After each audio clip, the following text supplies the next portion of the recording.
Please tell me that I can't, that I won't, that I fail, that I'll never make it out, yeah.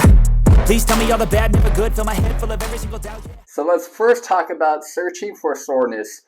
This is brought on from a lot of the posts that I see all over social media. Some of my friends, some random people that I see on social media, on Facebook, Instagram, whatever, where they start this workout program and they're feeling great, and then afterwards comes the soreness, and they're thinking of that soreness being what is basically what's telling them that they really worked hard.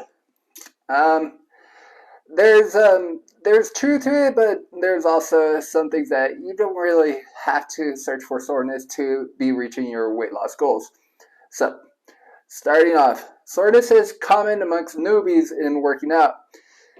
And it happens in regular gym rats and even elite athletes. So just because you're feeling sore doesn't mean that you're accomplishing something extraordinary. It's totally normal. You'll likely experience muscle soreness after a tough workout or when you adopt a new exercise. So for example, if you haven't been doing walking lunges in an extended period of time, you might experience more soreness in the beginning than if you continue doing walking lunges regularly. So you're not going to be feeling as sore as you did in the beginning. It's just because your muscles are more accustomed to doing that type of exercise. Most of the time, you might not feel muscle soreness until a day or two after your workout. This is called DOMS. That's short for delayed onset muscle soreness.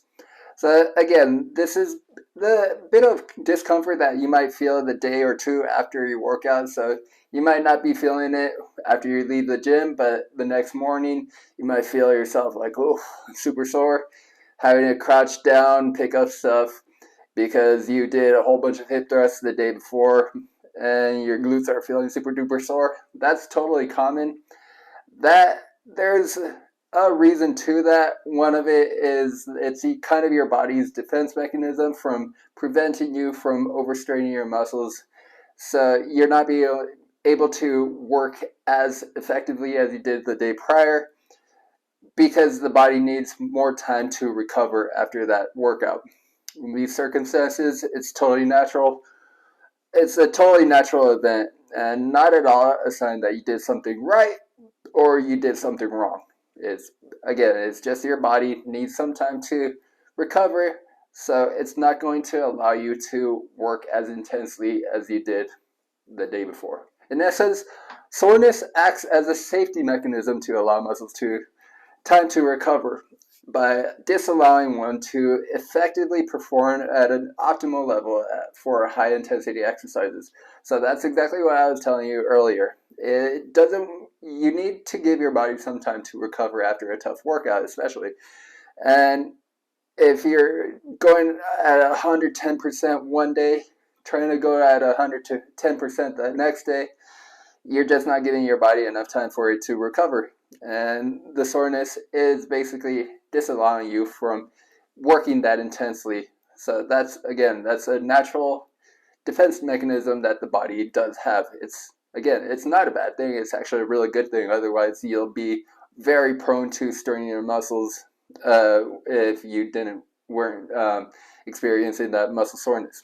If soreness didn't exist, and one was able to do super high intensity exercises every day without taking a break, not only would the muscles not be able to recover, but they may become even more damaged and at an increased risk of tearing.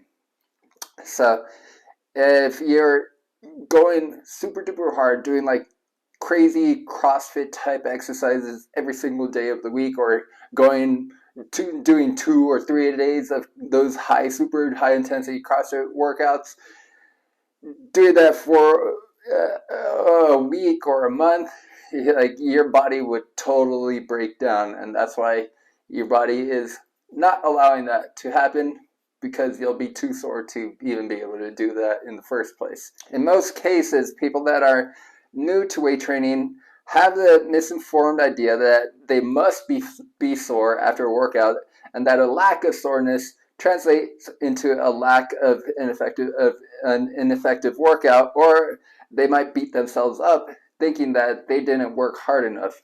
Again, that is not true. A lot of this idea is born from TV, whether it's like The Biggest Loser or you watch one of those countdown to UFC promo videos where you see these athletes training super duper hard, or these mom and pop characters on The Biggest Loser that are training really hard, and Jillian Michaels is standing over them, screaming at them. Sure, it looks great for the cameras, but in real life, it's not really that great. Couple this with the feeling of soreness after the first couple of workouts. This may create the belief that soreness is a must, and that more soreness is synonymous with better workouts and faster results. That is wrong. Just because you're feeling sore after a workout doesn't mean that you're going to reach your goals a lot faster. In fact, if you're extending that soreness by continuing the high intensity exercises for a longer period, not only are you not giving your body enough chance to recover, every time you work out that intensity, your level of performance is actually decreasing. So that's why you need to give your body some time to adjust to the intensity of the workout by allowing yourself to take some time off to rest and recover. That way, on the following workout, you'll be able to work at the same or equivalent rate that you did in your initial workout. So you're still able to work at a high intensity, but taking some time off to allow your body to recover, doing some active recovery that will keep the muscles moving along, so that way you don't necessarily have to stay home and sit on the couch when you're resting and recovering. Active recovery is just low intensity exercise. When one is beginning their training, they should actually try to reduce soreness by easing themselves into more high intensity workouts as they become better conditioned to the physical demands of the training. This is easier said than done.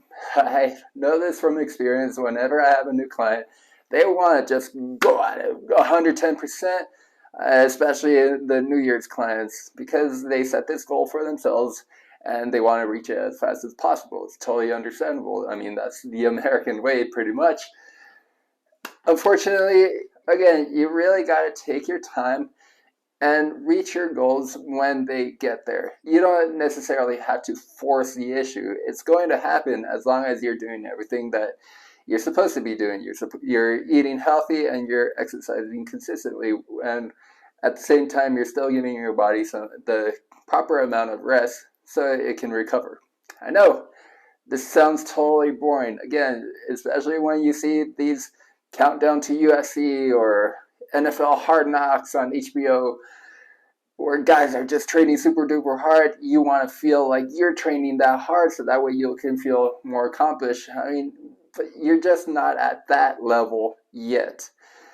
The way those athletes are training, it took them a lifetime to be able to get up to that level, and for you to try to get up to that level almost immediately, especially if you've been inactive for a long time, then trying to train at that level, you're really just making yourself very prone to having a bad injury. Again, tearing a muscle, tearing a ligament, tearing a tendon. If you do that, you're going to be sidelined for a much longer time. So in the end, just remember, soreness is just a symptom. It shouldn't be the goal.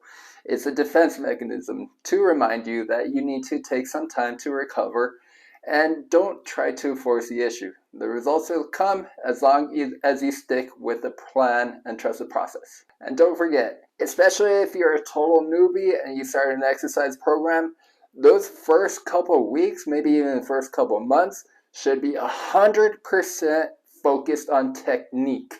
You really, really, really have to focus on that technique, because it's proper technique that will help you extend your training a lot longer. People that just want to go in 110%, super duper hard, adding as many weight plates as they can on the barbell, those are the ones that get injured and they have to be sidelined.